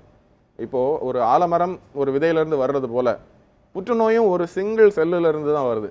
அப்போ அவருக்கு 45-10 வருடங்களுக்கு முன்னாடியே அந்த மாறுதல்களும் நோயின் ஆரம்பமும் முதல் கட்டங்கள் ரொம்ப வருஷத்துக்கு முன்னாடியே இருந்திருக்கும். இன்றைக்கு அவருக்கு குரல் பேச முடியலைன்னு சொல்கிறாங்க. அப்படின்னா பேசும் தன்மையை இழந்திருக்குதுன்னா குறைந்தபட்சம் அது ஒரு 3வது ஸ்டேஜுக்கு அது போயிருக்கணும். ஸோ அவங்க ஆரம்ப நிலை நோயில் அவங்க வரல. இன்னொன்று, இப்போ தான் அவர் வைத்தியத்தில் இருந்துகிட்ருக்கிறார். ரேடியேஷன் இப்போ தான் அவர் சிகிச்சையில் இருக்கிறதுனால அந்த வைத்தியத்தின் பக்க விளைவுகளே ஒரு 2-3 மாதங்களுக்கு அதிகமாக இருக்கும். ஸோ இப்போ அவருக்கு இருக்கக்கூடிய சாப்பிடக்கூடிய கஷ்டங்கள் ஒருவேளை நோயின் காரணமாக இல்லாமல் வைத்தியத்தின் சைடு எஃபெக்டாக இருக்கிறதுக்கு வாய்ப்புகள் இருக்குது.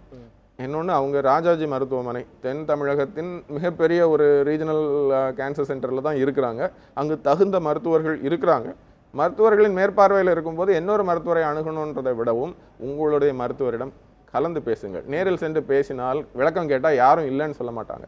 ஸோ அவங்கக்கிட்ட என்ன இருக்குது, நோயை பற்றி நீங்களும் அறிந்து கொள்ளுங்கள். கண்டிப்பாக நோயாளிகள் மட்டும் இல்லாமல் அவங்களுடைய உறவினர்கள் வந்து அதை தெரிஞ்சுக்கிட்டாதான் அவங்களுக்கான அந்த சிகிச்சைகளை எப்படி கொடுக்கறது, அவங்களுக்கு எப்படி சப்போர்ட் பண்ணுறது அப்படிங்கிறது வந்து தெரியும். தொடர்ந்து தஞ்சாவூர்லேருந்து ஃபாத்திமா என்ற நேயர் இணைஞ்சிருக்காங்க. வணக்கம் ஃபாத்திமா, உங்களுடைய சந்தேகத்தை கேளுங்க. Good morning sir. வணக்கம்மா, உங்களுடைய சந்தேகத்தை கேட்கலாம். எங்கள் அம்மாவுக்கு வந்து நுரையீரல் புற்றுநோய் சார். சரிங்க. 4 வருஷமா ட்ரீட்மெண்ட் எடுக்கிறோம் திருச்சி ஜிஹெச்ல. சரிங்க. இப்போ ஓரளவு ஸ்டேபிளாக இருக்கு. ஹைட்ரோசார்டெக்னு ஒரு வேக்சினேட் டேப்லெட் கொடுக்குறாங்க. சரிங்க. அது காலையில் 2ம் நைட்டு 2ம் சாப்பிட சொன்னாங்க. ஓவர் டோஸாக இருக்குன்னு திரும்ப கேட்டதுக்கு ஒரு டோஸ் எடுத்துக்கலாம் அப்படின்னு சொல்கிறாங்க. இப்போ டெய்லியுமே 1 எடுத்துக்கலாமா இல்லை 2 விட்டு போட்டு பார்க்கலாமா? டாக்டர், அவங்க சொன்னதில் 2 ஒரு முக்கியமான பாயிண்ட்ஸ் நான் ஹைலைட் பண்ணிடுறேன். அம்மாவுக்கு நுரையீரல் புற்றுநோய்னு சொன்னாங்க. 4 வருஷமாக வைத்தியத்தில் இருக்கிறோன்னு சொல்கிறாங்க. இதுல இருந்து இப்போ நுரையீரல் புற்றுநோய்க்கு, ஆரம்ப நிலை நுரையீரல் புற்றுநோய்க்கு வைத்தியம்னு பார்த்தீங்கன்னா ஆப்ரேஷன் தான். இந்த மாதிரி மருந்து மாத்திரைகள் கொடுப்பது இல்லை. ஸோ அவங்க சொல்றதுல இருந்து ஒரு டைரக்ட் ஒரு எக்ஸாம்பிள் நமக்கு இருக்கு. இது உடனடியாக பரவி கொல்லும் நோய் இல்லை என்பதற்கு ஒரு லிவிங் எக்ஸாம்பிள் அந்த பேஷண்ட் சொல்றாங்க. இதுல இருந்து 4 வருடமாக இன்றைக்கு கட்டுப்படுத்துவது அப்படின்றது, ஈவன் முற்றிய நோய்களை கூட கட்டுப்படுத்தி ஒரு நல்ல குவாலிட்டி ஆஃப் லைஃப்ல அவங்கள தொடர்ந்து வாழ வைப்பது சாத்தியம். அதுதான் நடந்துட்டு இருக்குது ப்ராபப்ளி. பெண்களுக்கு வரக்கூடிய சில புற்றுநோய்கள் பெரும்பாலும் வீரியம் கொஞ்சம் கம்மியா இருக்கும். சிம்பிள் ரீசன், லங் கேன்சர்னு சொல்றாங்க. ஆனா ஒரு பெண்மணி இன்றைய சமுதாயத்தில் அவங்க வந்து ஸ்மோக்கரா இல்லையான்னு நம்ம கேட்க வேண்டிய அவசியம் இல்லை. இன்றைய வரைக்கும் அந்த நிலவரம் தமிழ்நாட்டில் இல்லை. நான் ஸ்மோக்கர். ஸோ நோய் ஏற்பட்டாலும் கூட பிடிக்காதவர்களுக்கு வரக்கூடிய புற்றுநோய்கள் வீரியம் குறைந்ததாகவும் ஓரளவுக்கு எளிதில் வைத்தியம் செஞ்சு குணப்படுத்தவோ கண்ட்ரோல் பண்ணுறதுக்கோ ஏதுவாகவும் தான் இருக்கு. இவங்களை பொறுத்த வரைக்கும் அவங்களோட டோசேஜை வந்து கொஞ்சம் ரெடியூஸ் பண்ண சொல்லியிருக்காங்க அப்படின்னு சொன்னாங்க. இல்ல அவங்களுடைய கேள்வி அதான், டோஸை நான் கொஞ்சம் கம்மி பண்ணலாமா அப்படின்னு. இப்போ நம்மளுடைய டோசேஜ் எங்கேருந்து நம்ம அரைவ் பண்ணுறோம்னா, ஒரு வளர்ந்த மனிதன் அடல்ட் ஹியூமன் எடுத்தோம்னா ஒரு ரெஃபரன்ஸ் வேல்யூ வச்சுருப்போம். ஃபார் எக்ஸாம்பிள் அடல்ட் ஹியூமன்னா நம்ம 70 கிலோ மனிதன், 6 அடி உயரமும் 70 கிலோ எடை உள்ள ஒருவரையும் தான் நம்ம ரெஃபரன்ஸ் ஹியூமனாக வச்சுருக்கிறோம். ஆனால் இந்திய பெண்கள், அந்த பெண்மணி வந்து அவங்களுடைய எடை உயரம் பற்றி நமக்கு சொல்லலை. அவங்களுடைய எடை மற்றும் உயரத்தை கொண்டு அதை கணக்கிட்டு ஒரு டோஸ் டாக்டர் வந்து கால்குலேட் பண்ணியிருப்பாங்க. இன்னொன்று, வயது காரணமாக வேறு சில உறுப்புகள், சப்போஸ் ஈரலோ கிட்னியோ சிறுநீரகமோ கொஞ்சம் பழுதடைந்து வேலை கொஞ்சம் கம்மியாக பார்த்துச்சுதுன்னா இந்த மருந்துகளுடைய கான்சன்ட்ரேஷன் கூடிடும். ஸோ ஒரு பேஷண்ட்டை நேரில் பார்க்காமல் அவர்களுடைய அதர் பேராமீட்டர்ஸ் எல்லாத்தையும், லிவர் ஃபங்க்ஷன், கிட்னி எப்படி வேலை செய்கிறது என்பதை அறியாமல், அவங்களுடைய சைடு எஃபெக்ட்ஸ் என்னன்னு தெரியாமல் நம்ம இந்த கேள்விக்கு பதில் சொல்ல முடியாது. ஒரு தகுந்த நிபுணரின் மேற்பார்வையில் தான் அவங்க மாத்திரை சாப்பிட்டு 4 வருஷமாக நல்லா இருக்கிறாங்க. ஸோ தொடர்ந்து அந்த நிபுணரிடமே ஆலோசனை பெற்றுக்கொள்ளலாம். வேண்டுமானால் பேஷண்ட்டோட வந்து ரிப்போர்ட்ஸோட இன்னொரு மருத்துவரிடம் கலந்த ஆலோசனை, அடுத்த செகண்ட் ஒப்பீனியன் வாங்குவது வந்து தவறே இல்லை. We encourage. சொல்லப்போனால் 1க்கும் மேற்பட்ட நிபுணர்கள் கொடுக்கணும். அதுதான் இன்றைய மாடர்ன் மருத்துவத்தில், புற்றுநோய் மருத்துவத்தில் கூட்டு சிகிச்சை முறை. நம்ம மல்டி மொடாலிட்டி ட்ரீட்மெண்ட்னு சொல்கிறோம். ஒரு புற்றுநோய் அறுவை சிகிச்சை நிபுணர், புற்றுநோய்க்கு மருந்து கொடுத்து சிகிச்சை செய்யக்கூடிய மெடிக்கல் ஆன்காலஜிஸ்ட், கதிர்வீச்சு சிகிச்சை நிபுணர், நியூக்ளியர் ஃபிசிஷியன், இப்படி பல பேர் இருக்கிறாங்க. அனைவரும் கலந்து ஒரு முடிவு எடுக்கும் பொழுது அது பேஷண்ட், அது அவங்களுக்கு ரொம்ப கொஞ்சம் கம்ஃபர்டபுளாக இருக்கிறதுக்கும் கரெக்டான ட்ரீட்மெண்ட்டாக இருக்கிறதுக்கும் வாய்ப்புகள் ஜாஸ்தி. So they can make use. ஒரு கண்டிப்பாக நீங்கள் கொடுத்த அந்த டிப்ஸ் வந்து அவங்களுக்கு யூஸ்ஃபுல்லாக இருக்கும்னு நினைக்கிறேன். தொடர்ந்து தருமபுரியிலேருந்து அருணா என்ற நேரம் நினைச்சிருக்காங்க. வணக்கம் அருணா, உங்களுடைய சந்தேகத்தை கேளுங்க. ஹலோ. வணக்கம் அருணா, நீங்கள் தொலைபேசி இணைப்பில் தான் இருக்கீங்க, உங்கள் சந்தேகத்தை கேட்கலாம். சார், நான் என்னுடைய அம்மாவுக்காக பேசுகிறேன் சார். சொல்லுங்கம்மா. எங்கள் அம்மாவுக்கு வந்து யூட்ரஸ் கேன்சர்னு சொல்லியிருக்காங்க சார். இப்போ 7 இயர் ஆயிடுச்சு. சரிங்க. அது யூட்ரஸ் ரிமூவ் பண்ணிட்டோம். சரி.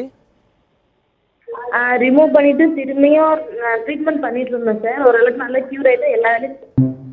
அவங்களுடைய தொலைபேசி இணைப்பு கட் ஆயிருச்சு. அவங்களுடைய அம்மாவுக்கு வந்து யூட்ரஸ் கேன்சர், யூட்ரஸ் ரிமூவ் பண்ணிட்டாங்க அப்படின்னு சொல்லியிருக்காங்க. அதுக்கப்புறம் என்ன சந்தேகம் அப்படிங்கிற தெளிவு. அவங்க 7 வருஷம்னு சொன்னாங்க. நம்ம அடுத்த இப்போ முன்னாடி ஒருத்தர் 4 வருஷம்னு சொன்னாங்க, இன்றைக்கு ஒருத்தர் 7. இதை கேட்கும்போது உண்மையிலே சந்தோஷமா இருக்குது. ஏன்னா நம்ம ஒரு விஷயத்த சொல்ல வரும் பொழுது, ஆமாம், மக்களுக்கு எங்க இருந்து நம்பிக்கை வரும்னா மருத்துவரின் வார்த்தையிலோ செயலிலோ இருந்து மட்டும் இல்லை, ரிசல்ட்ஸ் ஃபைனலாக வந்து மக்களை பார்க்கும் பொழுது சக ஒருத்தரை பற்றி. இப்போ இந்த இன்றைக்கு சமுதாயத்தில் ஒரு விஷயம் என்னன்னா, புற்றுநோய் அப்படின்னு சொன்னாலே ஒரு குடும்பத்தில் ஒருத்தருக்கு புற்றுநோய் இருந்தால் அந்த குடும்பத்தில் யாரும் பெண் கொடுப்பதோ பெண் எடுப்பதோ இல்லை. அந்த அளவுக்கு என்றைக்கும் அது ஒரு டேபுவாக பார்க்கப்படுகிறது. இந்த பர்டிகுலர் ரீசன்னால நிறைய பேர் வந்து எனக்கு அம்மாவுக்கு கேன்சர்ன்றதை வெளியே சொல்றது இல்லை, சும்மா கட்டி நம்ம எடுத்தோம் அப்படின்ற மாதிரியே நிறைய பேர் சொல்லிடுறாங்க. ஸோ இதன் காரணமாகவே கேன்சரால் இறந்தவர்களை மட்டும் பற்றி வெளியே தெரிகிறது, குணப்படுத்தப்பட்டவர்களை பற்றி வெளியே பொதுவாக தெரிவதில்லை. அவங்க அமைதியாக இருந்துடுறாங்க. இந்த நிலை கொஞ்சம் மாறணும். இந்த பெண்மணி போல, என் அம்மாவுக்கு 7 வருஷத்துக்கு முன்னாடி கர்ப்பப்பையில புற்றுநோய் இருந்தது, அதற்கு வைத்தியம் செய்து கொண்டோம், ஆப்ரேஷன் பண்ணணும், அவங்க குணமாயிட்டாங்க. இப்போ மேற்கொண்டு அடுத்தது 2 விதமான பிரச்சனைகள் வந்திருக்கலாம். ஒன்று, 7 வருடம் ஆயிடுச்சுன்னா அவங்களுக்கு வயது இன்னும் கொஞ்சம் ஆயிட்டே தான் இருக்குது, வேறு விதமான பிரச்சனைகள், உடல் உபாதைகள் வரலாம். ஒன்று இல்லை, இந்த வைத்தியத்தினால சைடு எஃபெக்ட்ஸ் ஒரு சிலது இருந்துட்டு இருக்கலாம். இல்லையென்னால் புதிதாக வேறு ஒரு புற்றுநோயோ இல்லை இந்த நோய் திருப்பி வருவதற்கான வாய்ப்புகளோ கொஞ்சம் இருக்கு. ரீஅக்கரன்சஸ்க்கு வந்து சான்சஸ் இருக்கு இந்த மாதிரி இருக்கிறவங்களுக்கு. ரெக்கரன்சஸ் அப்படின்னு சொல்லக்கூடிய நோய் திருப்பி வருவது முதல் 2 வருடங்களிலே 80-90% நோய் ரெக்கரன்சஸ் வந்துடும். ஸோ 7 வருஷம் 5 வருடம் தாண்டிடுச்சுன்னா அவங்கள கியூர் ஆயிடுச்சுன்னு சொல்லலாம். அந்த வார்த்தையை அவங்களும் பயன்படுத்தினாங்க, கியூர் ஆயிடுச்சுன்னு சொல்லிட்டாங்க அப்படின்னு. அதற்கு பின்னாடி அதே புற்றுநோய் திருப்பி வருவதற்கான சாத்தியங்கள் மிகவும் கம்மி. ஸோ சில புற்றுநோய்களுக்கு 20 வருடம் 10 வருடம் கழித்து கூட வர வாய்ப்புகள் உண்டு. தொடர்ந்த கண்காணிப்பு அவசியம். ஆனாலும் 5 வருடங்கள் கழிச்சுன்னா நிம்மதியா இருக்கலாம் அவங்க ஓரளவுக்கு. ஆண்டுக்கு ஒரு முறை எல்லாருக்கும் நம்ம ரெக்கமெண்ட் பண்ற மாதிரி ஒரு உடல் பரிசோதனை செய்து கொண்டு. பெண்களுக்கு ஏற்படக்கூடிய இந்த மார்பகம் சம்பந்தப்பட்ட பிரச்சனைகள்ல இந்த நீர்க்கட்டிகள் வந்து புற்றுநோய் கட்டிகளாக மாறுவதற்கான வாய்ப்புகள் இருக்கா அப்படிங்கிற ஒரு கேள்வி சொல்லியிருந்தா அதுக்கான விளக்கத்தை முதல்ல. இப்போ நம்ம தமிழிலே ரொம்ப அழகா நம்ம இதை பயன்படுத்துறோம். நீர் கட்டி. நீரை எப்படி, இப்போ இந்த கப்பில் தண்ணி இருக்கு, அதை எப்படி கட்டியாக்க முடியும்? ஐஸாக்கலாம், மற்றபடி கட்டி ஆக்க முடியாது. ஸோ இந்த பெண்களை பொறுத்த வரைக்கும் மார்பகத்திலும் சரி சினைப்பை ஓவரியிலையும் வந்து சிஸ்ட் இருக்குது அப்படின்னு சொல்லக்கூடியது வந்து அது சாதாரண கட்டி அப்படின்ற ஒரு அணுகுமுறை இருக்குது. அது ஒரு அப்நார்மாலிட்டி. நான் முதல்ல ஆரம்பிக்கும் பொழுது சொன்னேன், இது ஒரு அப்நார்மாலிட்டி என்ற அளவில் மட்டும் நீங்கள் அணுகுங்க, பரிசோதனைகள் செஞ்சுக்கோங்க. அதற்கு பின்னாடி அதை என்னன்னு தெரிஞ்சுட்டு அதுக்கு வைத்தியம் பண்ணுங்க. இன்றைக்கு நிறைய அதாவது இந்த டயர் 2 சிட்டிஸ்லையும் சரி கிராமப்புறங்கள்லையும் சரி ஒரு எண்ணம் இருக்குது, டாக்டர்கிட்ட போகிறாங்க, நீங்கள் எடுத்துருங்க டாக்டர் அப்படின்னு மக்களை கேட்பதும் இல்லை சில மருத்துவர்கள் எடுத்து பார்த்துடலாம் அப்படின்னு சொல்லுவதும் ரொம்ப சாதாரண ஒரு ஹேப்பனிங். இதைத்தான் நான் முதல்ல சொன்னேன். இதற்கு சாதாரண கட்டிக்கும் கேன்சர் கட்டிக்கும் உள்ள வித்தியாசத்தை ஒரு தகுந்த டாக்டர், இன்றைக்கு காலகட்டங்களில் கேன்சர் டாக்டர்ஸ் பல பேர் இருக்கிறாங்க, எல்லா ஊர்களிலும் அவைலபிளாக இருக்கிறாங்க. அவர்களை அணுகி இந்த வித்தியாசத்தை நீங்கள் தெரிஞ்சுக்கிட்டு ஒரே முறையான ஆப்ரேஷனாக பண்ணிக்கிட்டா நீக்குவதை வந்து முழுமையாக நீக்கினால் மேற்கண்டு வரக்கூடிய பிரச்சனைகளை தவிர்க்கலாம். ஏன்னா இந்த வித்தியாசம் போகிறத வந்து நம்ம தவிர்க்க முடியும். இது கேன்சர் கட்டியா நீர் கட்டியா அப்படின்னு சொல்லக்கூடியது ஒவ்வொரு பேஷண்ட்டுக்கும் நாம் கேட்க வேண்டிய கேள்வி. அந்த பேஷண்ட்டுக்கு ஸ்கேன் பண்ணி பார்த்து அதுல எந்த அளவுக்கு சாலிட் காம்போனன்ட் இருக்கு, நீர் கட்டியாக இருக்குமா, வேண்டுமானால் கொஞ்சம் நீரும் கொஞ்சம் சாலிடும் இருந்தால்தான் அது ஒரு பலூன் மாதிரி, நீர் அடைத்த பலூன் மாதிரி ஒரு சிஸ்டாக இருக்க முடியும். அப்போ அந்த தண்ணீரை விட அந்த உள்ள இருக்கக்கூடிய அந்த நீர்னு சொல்லக்கூடியது எந்த அளவுக்கு நீர்த்தன்மையோடு இருக்கிறது, எந்த அளவுக்கு அதில் ரத்தம் கலந்திருக்கிறது, அதனுடைய அடர்த்தி என்ன, அதை சுற்றி இருக்கக்கூடிய கவரிங் வந்து எந்த அளவுக்கு இருக்குது, அதுல இருக்கக்கூடிய நடுவில் இருக்கக்கூடிய பிரிப்பு, முறையான இந்த டாக்டர் வந்து தெரியும். முதல்ல இமேஜிங் வந்து ப்ராப்பராக பண்ணி அதை ஒரு சின்ன அளவிலே பயாப்சி பண்ணியோ இல்லை ரத்தத்தில் ஒரு சில மார்க்கர்ஸ் மூலமாக, இப்போ கருமுட்டை இப்போ இருக்கிறத ஒரு சில மார்க்கர் ஸ்டடி பண்ண முடியும். அப்படி டியூமர் மார்க்கர்ஸ் எல்லாத்தையும் பண்ணி அதை ஆப்ரேஷன் பண்ணும் பொழுது இன்றைக்கு ஒரு சாதாரண பழக்கம், நெஞ்சு வலின்னு வந்தா அது எந்த காரணத்தினால நெஞ்சு வலி வந்தாலும் அதை அடைப்பு என்று எண்ணி அதற்கு தகுந்த முதலுதவி செய்து ஆரம்பிப்பது தான் பழக்கம். அதே போல எந்த ஒரு கட்டியையும் இது புற்றுநோய் கட்டியாக இருக்குமா என்ற கேள்வியை முன்வைத்து இது புற்றுநோய் கட்டி இல்லை என்பதை உறுதி செய்து அதற்கு பின்னால் வைத்தியம் செஞ்சு கொள்ளுங்க. ஸோ சாதாரணமாக ஒதுக்கி விடாமல் புற்றுநோயாக இருக்கலாமா என்கிற ரெலவெண்டான கேள்வியை கேட்டால் பல உயிர்கள் காப்பாற்றப்படும், பல தேவையில்லாத மறு சிகிச்சைகளோ தவிர்க்கப்படும். கண்டிப்பாக. தொடர்ந்து சிவகாசில இருந்து விக்னேஷ் என்ற நேயர் இணைஞ்சிருக்காங்க. வணக்கம் விக்னேஷ், உங்களுடைய சந்தேகத்தை கேட்கலாம். வணக்கம் சார். சொல்லுங்க விக்னேஷ். எனக்கு ஒரு 3 கொஸ்டின் இருக்கு சார். தாராளமா கேளுங்க. சார் ஃபர்ஸ்ட் கொஸ்டின் வந்து ஃபர்ஸ்ட் கேன்சர் வந்து கியூர் ஆனவங்களுக்கு திரும்பி கேன்சர் வருமா? சரி, ஓகே. ரெண்டாவது வந்து எனக்கு வந்து 2-3 வருஷத்துக்கு முன்னாடி டென்டிஸ்ட போனேன்.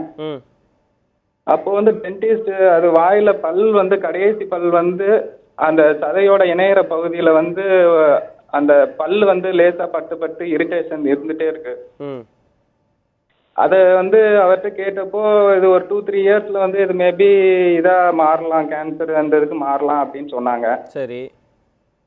அது வந்து நான் அதுக்கப்புறம் அது எதுவும் செக்அப்லாம் எதுவும் போகவே இல்லை, அப்படியே இருந்துட்டேன். அதனால எந்த ப்ராப்ளமும் தொந்தரவும் வரல. இருந்தாலும் ஒரு டவுட்டு சார். சரி, ஓகே. உங்களுடைய 3வது கொஸ்டின். டிப்ரெஷன் கொஞ்சம் அதிகமா இருக்கு. அது வந்து நெஞ்செரிச்சல் எப்பயுமே இருந்துட்டு இருக்கு சார் ஒரு 2 இயர்ஸா. ஓகே. இந்த டிப்ரெஷனுக்கும் நெஞ்செரிச்சல் இந்த இது வந்து கேன்சரோட எதுவும் சம்பந்தப்பட்டதா சார்? கண்டிப்பா உங்களுடைய 3 கொஸ்டினுக்கும் டாக்டர் தெளிவான விளக்கங்களை சொல்லுவாரு. டாக்டர் ஃபர்ஸ்ட் வந்து ரெக்கரன்ஸுக்கு வந்து சான்சஸ் இருக்கு அப்படின்னு. இப்போ ஒரு புற்றுநோய்க்கு தகுந்த வைத்தியம் எடுத்து 5 வருஷம் ஆச்சு இவங்க குணமாயிட்டாங்கன்னு சொன்னாலும் கூட அவங்களுக்கு திருப்பி வருவதற்கு, நார்மலாக ஒருத்தருக்கு புற்றுநோய் வருவதற்கு வாய்ப்பு இருக்கா? உயிரோடு இருக்கக்கூடிய அனைவருக்குமே இந்த கேள்விக்கு பதில் ஆம், வாய்ப்பு இருக்கிறது. இன்னைக்கு பல பிரச்சனைகள் நமக்கு வராது, பக்கத்து வீட்டுக்காரருக்கு மட்டும்தான் வரும்னு நம்ம நினைக்கிறதுனால தான் பிரச்சனைகள் ஏற்படுது. ஸோ திருப்பி குணமானவங்களுக்கு கூட மறுபடி வேறு ஒரு உறுப்பில் புற்றுநோய் புதிதாக வருவதற்கோ இல்லை பாதிக்கப்பட்ட உறுப்பிலே திருப்பி ஒரு ப்ராப்ளம் வர்றதுக்கோ இல்லை பரவி இருந்து லேட்டாக டிஸ்டன்ட் மெட்டாஸ்டாசிஸ் வருவதற்கும் வாய்ப்புகள் உண்டு. தொடர்ந்த பரிசோதனை அட்லீஸ்ட் வருஷத்துக்கு ஒரு முறை அதனால் அவசியம். இரண்டாவது கேள்வி, அவர் வந்து ஷார்ப் டீத் இருக்குது அப்படின்னு சொல்றாரு. இந்த sharp teeth and prolonged irritation கண்டிப்பாக பிரச்சனைகளை ஏற்படுத்தலாம். இதற்கு ரொம்ப சிம்பிள். இவர் முதல்ல என்ன டாக்டரை அணுகினேன், டாக்டர் அதற்கு ஒரு இது சொன்னாரு, 2 வருடமாக நான் போகலன்னு சொல்லுகிறாரு. இதுல இருந்தே நமக்கு என்ன தெரியுதுன்னா இது ஒரு அலட்சியம். 2வது வருடத்திற்கு மேல தொந்தரவு இருக்குதோ இல்லையோ ஒரு தடவை போய் அதை செக் பண்ணி பார்த்துக்கிறது நல்லது. பல்லு குத்திக்கிட்டே இருக்குதுன்னா ஒன்று அதை மழுங்கடிக்கலாம், அதை கிரைண்ட் பண்ணி விடலாம் டென்டிஸ்ட். இல்லைன்னா அதை தேவையில்லை ரொம்ப பிரச்சனை கொடுக்குதுன்னா அதுக்கு தகுந்த சிகிச்சை அவர் அளிப்பார். அது வந்து இந்த பயத்தையும் இந்த கேள்வியும் அது கண்டிப்பாக நீக்கிவிடும். 3வது கேள்வி டிப்ரெஷன் அண்ட் ஒரு ஸ்டமக் பர்னிங் சென்சேஷன் அவர் சொல்லுகிறார். அந்த ஸ்டமக் பர்னிங் டிப்ரெஷன் பெர்சேக்கும் கேன்சருக்கும் எந்த சம்பந்தமும் இல்லை. ஆனால் அவர் சொன்ன 2வது சிம்டம் ஹார்ட் பர்ன் அப்படின்னு சொல்லக்கூடிய ரிஃப்ளக்ஸ் இன்றைய காலகட்டத்தில் நிறைய பேருக்கு இருந்துட்டு இருக்குது. முன்னாடி காலங்களில் வயிறு எரிச்சல் அப்படின்னு பார்த்தா நெஞ்சு எரிச்சலை சொல்ல மாட்டாங்க. வயிறு பசியின் காரணமாக வயிற்றில் சாப்பாடு இல்லாத காரணத்தில், அது வேற பஞ்சம் நிலவிய காலத்தில் வயிற்றில் அல்சர் வரும். இன்னைக்கு எல்லாரும் அல்சர்னு சொல்றது அல்சர் இல்லை, அது ஜஸ்ட் ஹைப்பர் அசிடிட்டி, அதிக அமிலத்தன்மை மட்டும் சுரக்குது. ஏன் பல காரணங்கள், டீ காஃபியிலிருந்து ஸ்ட்ரெஸ்ஸு, தூக்கமின்மை, கொழுப்பு நல்ல வறுத்தது பொரிச்சதை சாப்பிட்றது, காரமாக சாப்பிட்றதுனால எதிர்த்து நின்று வயிறில் இருக்கக்கூடிய ஆசிட் ஓவர்ஃப்ளோ ஆகி ரிஃப்ளெக்ஸ் ஆகுது, திருப்பி நெஞ்சுக்கு ஏறி வருகிறது. இப்போது எந்த ஒரு பொருளுமே அது இருக்க வேண்டிய இடத்துல இருந்தால் தான் அதுக்கு மரியாதை, அதோட வேலையும் சரி. நெஞ்சில் வயிற்றில் இருக்க வேண்டிய ஆசிட் நெஞ்சுக்கு தொடர்ந்து வந்து கொண்டிருந்தால் அது கண்டிப்பாக அந்த இடத்துல ஒரு டேமேஜ், எப்படி இந்த ஷார்ப்பான டீத் வந்து பக்கத்தில் பாதிப்பு ஏற்படுத்துதோ அதே போல் இந்த ஆசிட் நெஞ்சுக்கு வரும் பொழுது உணவு குழாயில் ஒரு பாதிப்பை ஏற்படுத்தும். சிலருக்கு தொண்டை வரைக்கும் கூட திருப்பி வரக்கும் வாய்ப்பு இருக்குது. ஸோ அதனால் அதற்கு தகுந்த எண்டோஸ்கோபி பரிசோதனைகள் செய்து அவர் பார்த்துக்கலாம். டிப்ரெஷனுக்கும் கேன்சருக்கும் பெரிய அளவுக்கு காரண சம்பந்தம் இல்லை. கண்டிப்பாக இந்த அளவுக்கு வந்து ஒரு விழிப்புணர்வை ஏற்படுத்தியிருக்கோம் அப்படின்னு சொல்கிற போது நம்மளுடைய நிகழ்ச்சியினுடைய வெற்றி அப்படின்னு தான் அதை நம்ம சொல்லலாம். அது மட்டும் இல்லாமல் இப்போ நிறைய பேர் பார்த்துட்டிங்கன்னா ஒரு 40 வயசுக்கு மேலே கண்டிப்பாக முழு உடல் பரிசோதனை பண்ண வேண்டும் அப்படின்னு வந்து நிறைய பேர் சொல்லியிருக்காங்க. ஆனால் அதை நிறைய பேர் கடைபிடிக்கிறதும் இல்லை. இன்னும் சில பேருக்கு வந்து பெண்கள் 40 வயசுக்கு மேலே மெமோகிராம் பண்ணி ஆகணும், அது மட்டும் இல்லாமல் இன்னும் பல பரிசோதனைகள்லாம் எடுத்துக்கணும் அப்படின்னு சொல்கிறாங்க. அதுவும் நிறைய பேர் வந்து கடைபிடிக்கிறது. அதுக்கு பல்வேறு காரணங்கள் இருக்குது. ஆனால் அதனுடைய அவசியம் என்ன? கண்டிப்பாக, அதாவது இந்திய அளவிலே இந்தியா கல்ச்சரில் ஒரு மென்டாலிட்டி இருக்குது. கர்மா அப்படின்னு ஒரு கான்செப்ட் வச்சுருக்கிறோம். நான் நல்லவன் அப்படின்ன கூடிய எண்ணம் எல்லாருக்குமே இருக்கிறது. அதாவது புற்றுநோய் கண்டிப்பாக கடவுள் வந்து தவறானவர்களுக்கு கொடுக்கக்கூடிய பனிஷ்மெண்ட் கிடையாது. புற்றுநோய் வாழக்கூடிய ஒருத்தர் எப்படி ஒரு காருக்கு சர்வீஸ் தேவையோ அதே போல் மனிதனுக்கும் வந்து மனித உடலும் ஒரு அற்புதமான முறையிலே உருவாக்கப்பட்ட ஒரு engine, biomechanical, bio electric, biochemical engine தான் அது. ஸோ அதற்கு தகுந்த சர்வீஸும் அதற்கு பீரியாடிக் செக்கப்பும் கண்டிப்பாக அவசியம். எப்படி ஒரு என்ஜினுக்கு நம்ம ஆயில் டாப்அப் பண்ணுற மாதிரி ஒரு சின்ன விஷயங்களில் முடிஞ்சு போகக்கூடிய விஷயத்தை விட்டுட்டு வண்டி பிரேக் டவுன் ஆன பின்னாடி வந்தால் கண்டிப்பாக நிறைய பிரச்சனைகள் ஜாஸ்தியாக தான் இருக்கும். ஸோ 40 வயது வரைக்கும் ஒரு நம்ம அப்போ தான் குழந்தை பருவம் தாண்டி வாலிப பிராயம் தாண்டி ஒரு அடல்ட்டாக இருந்திருக்கிறோம். உடலை அந்த அளவுக்கு டேமேஜ் செய்திருக்கிறதுக்கான வாய்ப்பு ரொம்ப கம்மி. நீங்கள் என்னதான் அதை தவறான முறைகளில் ஈடுபடுத்தினாலும் கூட 40 வயதுக்குள்ள தான் சுகர் ஆகட்டும் எந்த ஒரு நோயின் ஆரம்பம், அதாவது ஒரு 20 வருட காலம் ஆகும் ஒரு பிரச்சனை தொடர்ந்து இருந்தால்தான் அது அடுத்த தாக்கத்தை ஏற்படுத்தும். ஸோ அதனால் 40 வயது முதல் 50 வயதுன்னு ரெக்கமெண்ட் பண்ணுறோம். இதில் இன்றைக்கு 2 விதம் இதில் சொல்லணும். ஒரு சிலர் இதை பற்றி கண்டுக்கிறதே இல்லை, ஒரு சிலர் ரிலீஜியஸாக இதை பண்ணுறாங்க. வருஷம் நான் மாஸ்டர் ஹெல்த் செக்அப் பண்ணினேன்னு சொல்லக்கூடியவங்களும் சிட்டிஸில் நிறைய இருக்கிறாங்க. இதில் 2லையுமே ஒரு ஹைலைட் பண்ண வேண்டிய பாயிண்ட் இருக்குது. ஒன்றுமே செய்து கொள்ளாதவர்கள் டாக்டர், நீங்கள் மாஸ்டர் ஹெல்த் செக்அப்ன்றது ஒன்றும் ஒரு பெரிய ஒரு மந்திர சொல் இல்லை. அதை நீங்கள் உங்கள் டாக்டர்கிட்ட அணுகி ஃபேமிலி டாக்டர்கிட்ட உட்காந்து பேசி பார்க்குறது. அதில் சுகர், கொலஸ்ட்ரால், ப்ரெஷர், தைராய்டு, வயிற்றுக்கு ஒரு ஸ்கேன், கிட்னியில் கல் இருக்கா, பித்தப்பையில் கல் இருக்கா, இதோட பலர் நிறுத்திக்கிறாங்க. இதுதான் இதில் வருந்தத்தக்க செயல். ஏன்னா இந்த மாதிரி சின்ன விஷயங்கள் வந்து நீங்கள் செக் பண்ணலைன்னா கூட ஒரு வருடத்துலையோ அது வெளிப்படுத்திடும். ஒரு கல் இருந்ததுன்னா வலி ஏற்படுத்தும், அதை அப்போ கூட சரி பண்ணிக்கலாம். ஆனால் புற்றுநோய் குறித்த ஒரு ஸ்கிரீனிங் பண்ணுங்க அப்படின்னு சொன்னால் அதை கண்டைய ஒரு பயம், ஒரு அவாய்டன்ஸ் தான் நமக்கு இருக்கு. இதற்கு பல காரணங்கள். ஒன்று பயம். இன்றைக்கு ஒரு நல்ல விஷயம், பல பேர் வந்து நம்மளை பிஸியாக கேள்விகள் கேட்டு வச்சுக்கிட்டு இருக்கிறாங்க இந்த ப்ரோக்ராமில், நம்ம 2 பேரும் பேசிட்டு இல்லாமல். ஸோ அந்த மக்களுடைய பார்ட்டிசிபேஷன் இன்றைக்கு வர மாறிக்கிட்டு இருக்குது. இது ஒரு நல்ல அணுகுமுறை. ஸோ இதே போல் மருத்துவரை அணுகி எனக்கு வருமா, எனக்கு வர வாய்ப்பு இருக்குதா, கண்டிப்பாக எல்லாருக்கும் வர வாய்ப்பு இருக்கிறது.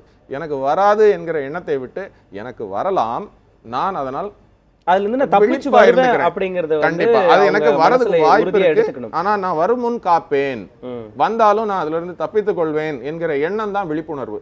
அதைத்தான் நம்ம சொல்லணும். ஸோ அப்படின்னா தகுந்த முறையிலே இப்போ நம்ம முன்னாடி சொன்னோம் வாய், தொண்டை, உணவு குழாய் இதெல்லாம் வந்து வெளி உணவுகளோ புகை பழக்கமோ நம்மளுடைய இந்த அப்பர் ஏரோடைஜஸ்டிவ் ட்ராக்ட் பாதிக்கிறதுக்கான வாய்ப்புகள் ஜாஸ்தி. அதே போல பெண்களுக்கு மார்பகம், கர்ப்பப்பை சம்பந்தமாகவும் கர்ப்பப்பை வாய் இதெல்லாம் வந்து ஈஸிலி அக்சசிபிள். இப்போ இன்றைக்கு சொன்னோம் இந்தியாவில் வாய் புற்றுநோயால் இறப்பவர்கள் நிறைய இருக்கிறாங்க. கிட்டத்தட்ட 5 லட்சம் 6 லட்சம் பேர் ஒரு வருடத்துக்கு வாய் புற்றுநோயால் இருக்கிறாங்க. வாயில் இருக்கிற ஒரு பிரச்சனையை கண்டுபிடிக்கிறதுக்கு வாயை திறந்தா போதும். கண்டிப்பா அவங்க வந்து நேரடியாக மருத்துவர்களை அணுகி அந்த குறிப்பிட்ட வயசுல குறிப்பிட்ட பரிசோதனைகளை எடுத்துக்க வேணும் அப்படிங்கிற ஒரு விழிப்புணர்வை நம்மளுடைய நிகழ்ச்சி மூலமா ஏற்படுத்தியிருக்கோம். எனவே எங்களுடைய அரங்கத்திற்கு வந்து வித்தியாசமான கேள்விகளுக்கும் ரொம்ப விளக்கங்கள், எடுத்துக்காட்டோட விளக்கங்கள் சொன்னீங்க. உங்களுடைய தகவல்களுக்கு மிக்க நன்றி டாக்டர். இதோடு இந்த வாரத்தினுடைய அப்போலோ ஹாஸ்பிட்டல்ஸ் வழங்கும் டாக்டர் கேளுங்கள் நிகழ்ச்சியை நிறைவு செய்யலாம். வணக்கம்.